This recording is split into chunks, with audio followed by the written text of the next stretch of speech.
This is the new Opel Astra, the all-electric version, and I get really happy when I see smaller hatchback, more reasonably sized cars coming along. I really want to love this. It's grown a lot on me in the last week I've had it, but it has a few flaws as well. Let's get into the details.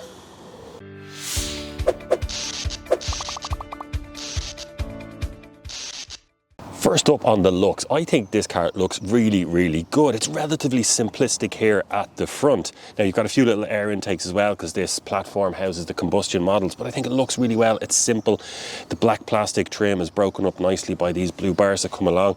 You've got this kind of Opel visor style coming around, although it's broken up here on this one in comparison to some of the other Opel models. But yeah, for me, this looks really, really good. As I admitted at the start, I'm a big fan of this format, kind of smaller, more reasonably priced cars. And this one fits the bill for me. I just really like the design once again. I think it looks pretty sleek. Now it is relatively small. So we're looking at 4.4, just over 4.4 meters long and only 1.4 meters tall. So this thing is relatively compact and it pulls it off. Now we are on the 19-inch rims here. Little bit kind of plastic inserts within the alloys just there.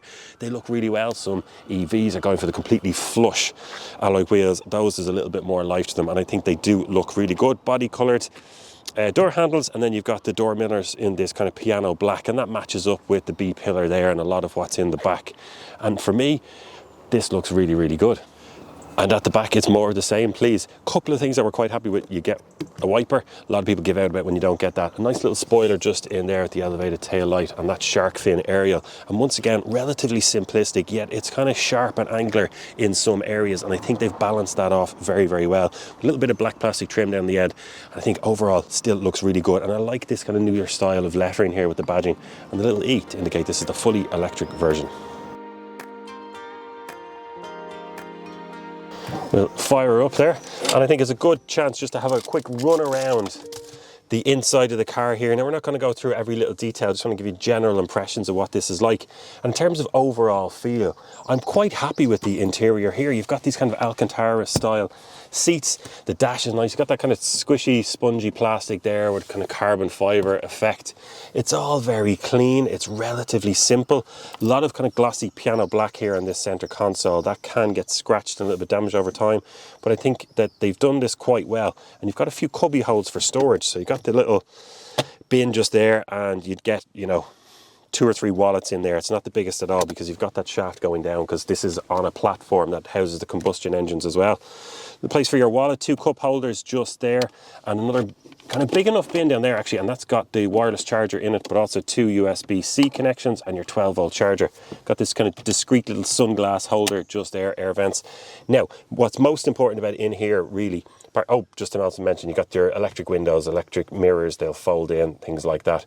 Then the steering wheel is, yeah, I think it's a decent size. I mean, what else do you say about it? It's comfortable enough. There's kind of fake leather on it just there, kind of scratchy back plastic in the middle. It's absolutely fine. I mean, we're not looking for premium levels in here anyway, and I think it does this quite well, I have to say.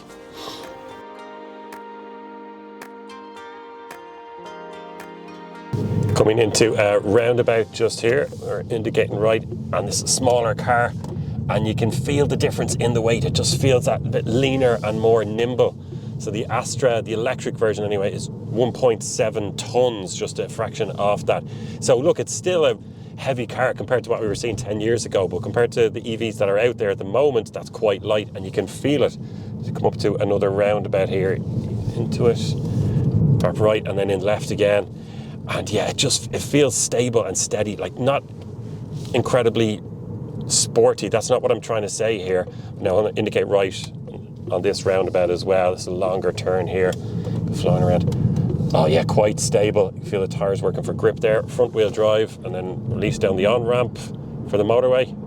Takes off, and yeah, look, it just feels really stable. But I do like the way it's set up. When you take those smaller ramps, those little bumps and potholes, the dampeners do a good job. I mean, we're not talking about high levels of premium comfort here, but you know, for a kind of smaller hatchback, yeah, it just feels that little bit more nimble. And in a world where we are being bombarded with SUVs and cars are just getting bigger and heavier, something that is relatively anyway lighter like this it's just great fun. And yeah, do you know what? It's a little bit more absorbing and fun to drive than most of the cars I've been testing the last few years. So yeah, hats off to the Astra in that sense. I'm actually really enjoying it in that sense. We've gotten a charity partner on board. This is something that I've been very keen on doing for a while now. So we are proudly supporting cloudforests.ie, who are doing some fantastic work creating forests for nature in beautiful locations throughout Ireland. By joining their cool partner community, your organisation can be part of the story, enhancing biodiversity through the creation and restoration of native forests and habitats. So reach out to them and get your business involved. Being a smaller car, you might get worried about the boot size, but this actually does quite well considering the platform that it's on. And I like the way they've kind of hidden the lift in there. So inside we have 352 litres of space, which I think is quite reasonable. As you see, we've got some bigger kind of pouches in there, and there's plenty of size. It's a nice wide opening as well, so if you need to get a buggy or your golf clubs or those larger packages of the shopping, you can get in there nice and easy, and it's at a good height where you're not trying to lift things up too much or they're up too high. And yeah, I think it does quite well. There's a little bit of a false floor there with a tiny area underneath, but that's really just for kind of little, what would you put? Would you even fit your charging cables in there? I don't think you would. And yeah, a couple of little tie hooks in there, a light, your parcel shelf. Fold down the back seats, they're in a 40-60 split there, and you go out to just over 1,250 litres thereabouts. So yeah, quite a decent space in there considering the size of the car overall, I think. And this is where we charge up the Astra, and it does decently here. So on AC, we're getting 11 kilowatts. Now, I'm quite happy with that. It matches most of what the competition does these days. Now, some do give you that 22 kilowatt option, but look, this is a small little city hatchback. It would be nicer, I think, as people who live in cities without driveways want to buy smaller cars like this, that they've got the 22 option. But look, 11 is matching most of the competition and doing absolutely fine there. I'm just a big fan of 22.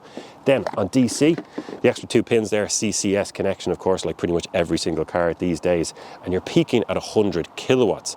Now that is, I suppose, a little bit underwhelming. I mean, the first cars that came out, the likes of Nissan Leaf, would do around 50. So to get up to 100 now is obviously moving things on. But a lot of other cars out there these days are going above 200. So 100 is a little bit underwhelming. But the efficiency of the car makes up for that. Now, you will hold 85 kilowatts as you go from 10 up to 80%. So it does charge decently well far into the battery pack, and you'll get that 10 to 80% charge in 26 minutes. So look, considering the size of the car, the efficiency of it, it's a little bit underwhelming, but it's good enough where you're not going to complain about it. The Astra is a decent little motorway cruiser, which is where we are now. Now, while I'm talking to you, I just kind of want to pay attention to that. So I'm sticking at 100 at the moment, and we've got a pretty good cruise control system in this. So all you can choose here, you can obviously speed limiter and the assist, which is what we want. So if we press that button, now it'll give you the option to suggested speed limits depending on as you move around in, from different zones, from 60, 80, 50, whatever it is. So we are going to press that one now, set it up.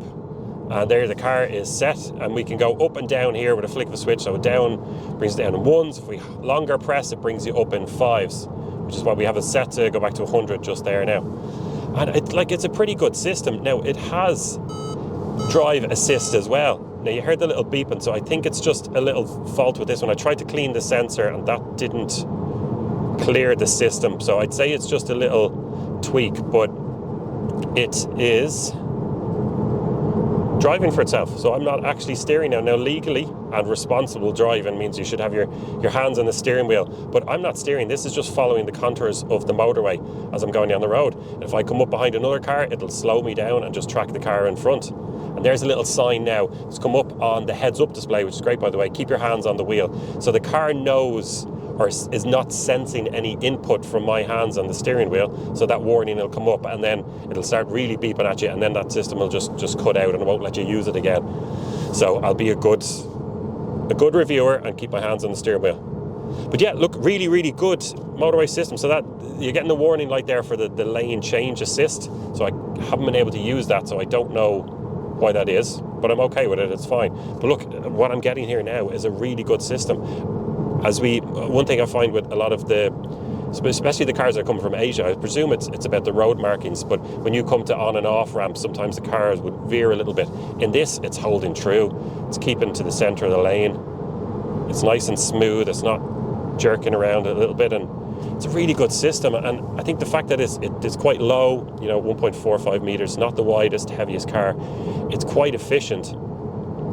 And, you'll chalk up some motorway miles in it. There's the warning about holding the steering wheel. So even though I was holding it, it's beeping at me because it doesn't sense the input. But you kind of get used to it. If you just rest your finger on it, it's fine. But yeah, as a motorway cruiser, it's lovely. Now, would you like another 100, 150 kilometres of range, for, like, in Ireland, there's nowhere in the country you can't get to from Dublin or Athlone in this on a single charge, really, unless you're absolutely taking the Michael on it. But yeah, for those that live in maybe Germany or France and you want to do those much longer trips, would you like an extra 100 kilometres range? Yeah, you probably would, but this is great. Great. Let's have a look at the interior space now. I am a lanky 6'2" person. That's 1.89 meters for a bit of context. So let's see how I get on. And decently well. Now, you do sit down quite low in a car this size, not an SUV. But I have absolutely no problems in here. Plenty of space for me. And you can adjust the steering wheel.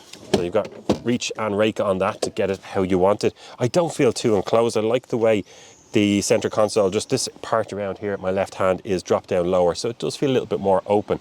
That dash is raised slightly, but you know what, in here I'm feeling a little bit sportier than you would in an SUV, and for me and what I'm used to and what I like, this kind of driving position and style, it really does appeal to me. So let's see how we get on in the back now. I think that's the real challenge for a car of this size. Right, let's sit into the back here now. Boom in first, and then I can get my legs in, but they are pressing against the back of the seat there. Now there's a little alcove there where I can fit them in between that area just there. And head height, I really have to stretch all the way up just to get my head to touch the top. So head height is absolutely fine. Now, a reminder that this seat is set up for a really lanky person. So this seat is back farther than the vast majority of people are going to set it up. But you know what I think I'm going to do now, just to make this a little bit more realistic, because sometimes you can get the wrong impression with me being in the car compared to most people. I'm going to put that seat in front forward by a couple of inches to better represent a normal person.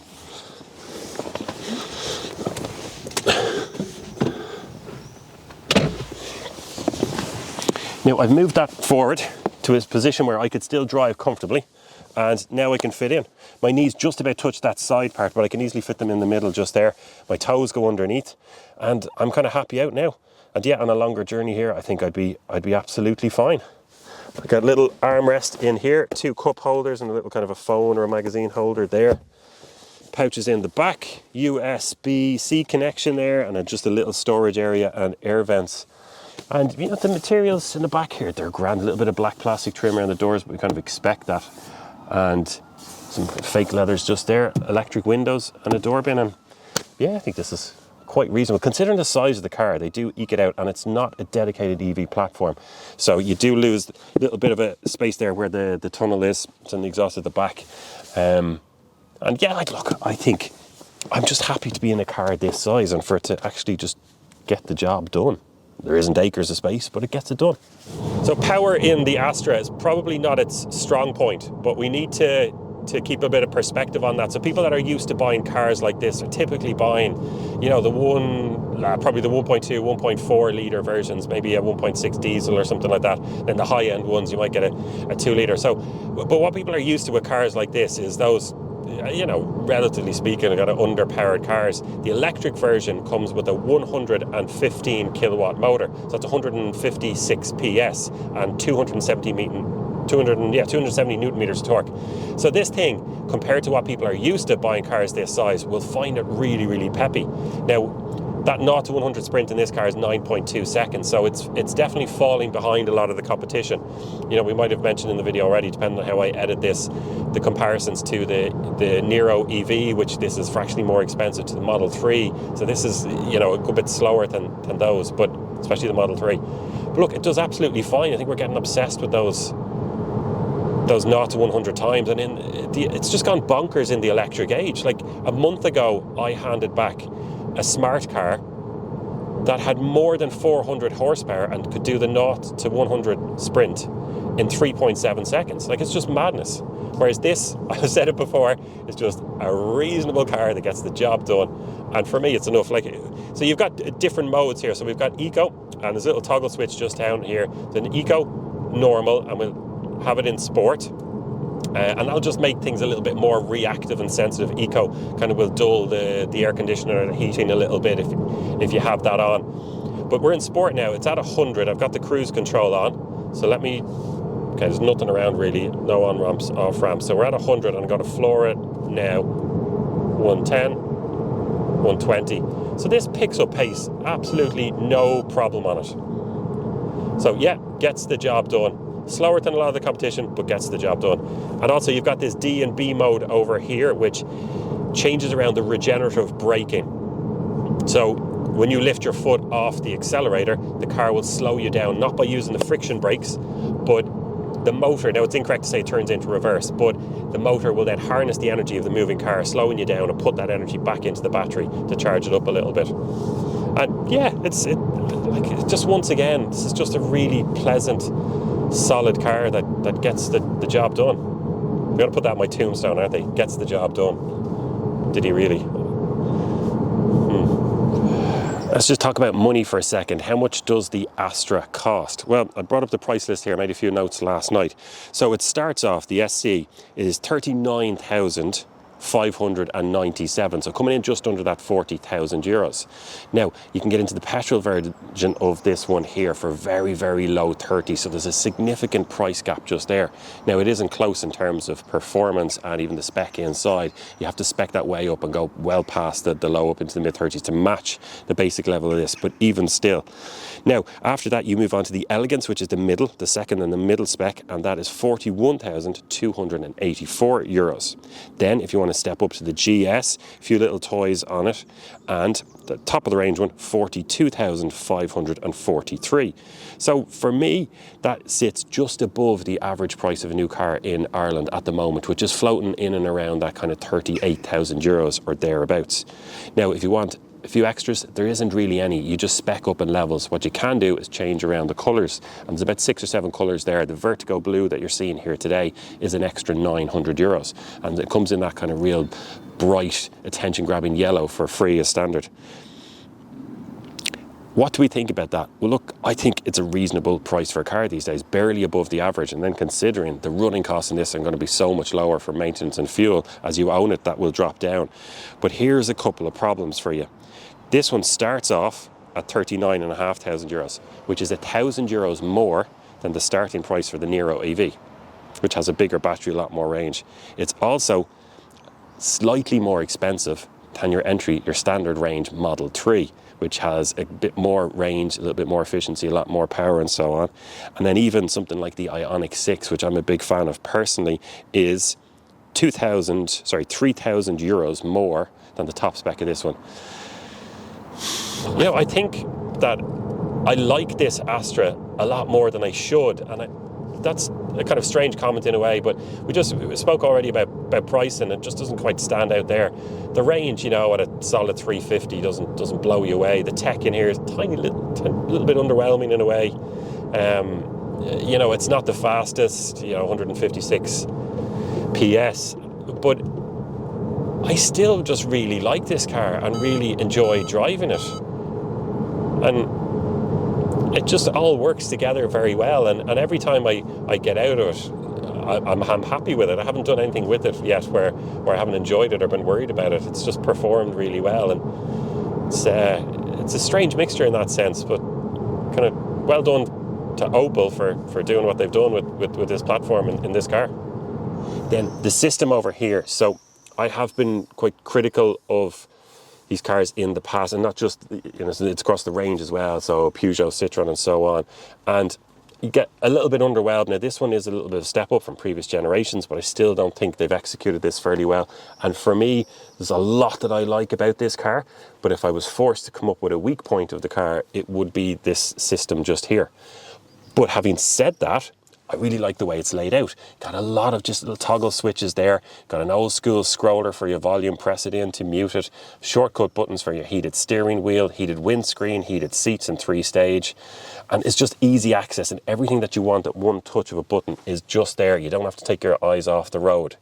And although the screen is fairly simple, the resolution isn't fantastic, it's got everything you want just there. And I think people who are used to There's been a big step up where you get these kind of huge tablets just there, and some manufacturers really do focus on their software. But this does absolutely fine. Driver's binnacle is clear, everything's there. So yeah, look, it's definitely underwhelming. There isn't a huge amount of functionality, but you get by.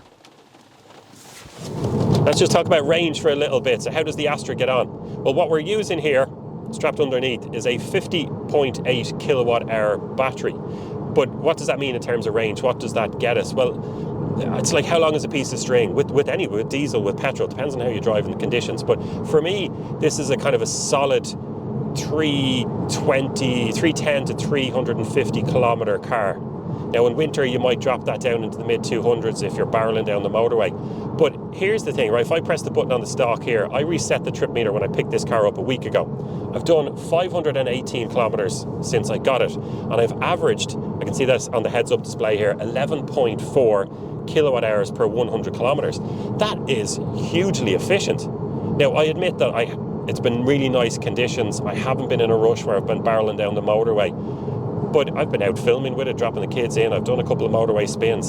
So that 11.4 average works out to 446 kilometers from a single charge. And I'm hugely impressed by that. And I'm not surprised as well. It's a lighter car, 1.7 tons, only 1.4 meters tall. It's not quite as wide.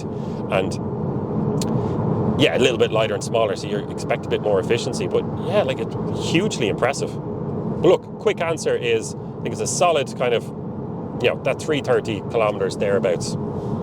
So after a week and in and around 600 kilometers in the new Opel Astra, it's time to hand it back and give you some concluding thoughts. And do you know what? It's really grown on me in the week that I've had it. I've had it in all situations. I've had a few people in the back. I've dropped the kids to school. I've had it on a run on the motorway. And for me, it just really works. I think it looks really, really well. It's a nice, reasonably sized car that just gets the job done. And I like that about it. Looks great on those 19-inch rims. The efficiency is absolutely fantastic. Inside, I think they've done quite a decent job on the materials. Then when it comes to the negatives, well, I just think that infotainment screen and the whole system in there just doesn't quite work for me personally, and I think that they need to do a little bit of work on moving that on to keep up with some of the competition, although it does, once again, get the job done and there's no major complaints about it. Now, am I running out to recommend that everybody buys this as their first choice? Well, no, look, a lot of people are going for that SUV form factor these days, and I think that that's going to continue on, and this doesn't fit the bill for them because of it's a little bit lower. But for me, the big thing is I just don't think that they've got the pricing right on this. I mean, even at basic spec, this one is $1,000 more than your Model 3. It's more expensive than your Kia Niro EV, and I just think it gets a little bit lost in the competition out there. But for me, it's for someone who's looking for that kind of smaller, more reasonably sized hatchback, something like this might just fit the bill for you. Thank you very much for watching. Hope you enjoyed the video. Of course, a comment, a like and a subscribe are always very welcome. I do this as a passion project just for the love of EVs. So I'm delighted if you join me on that journey.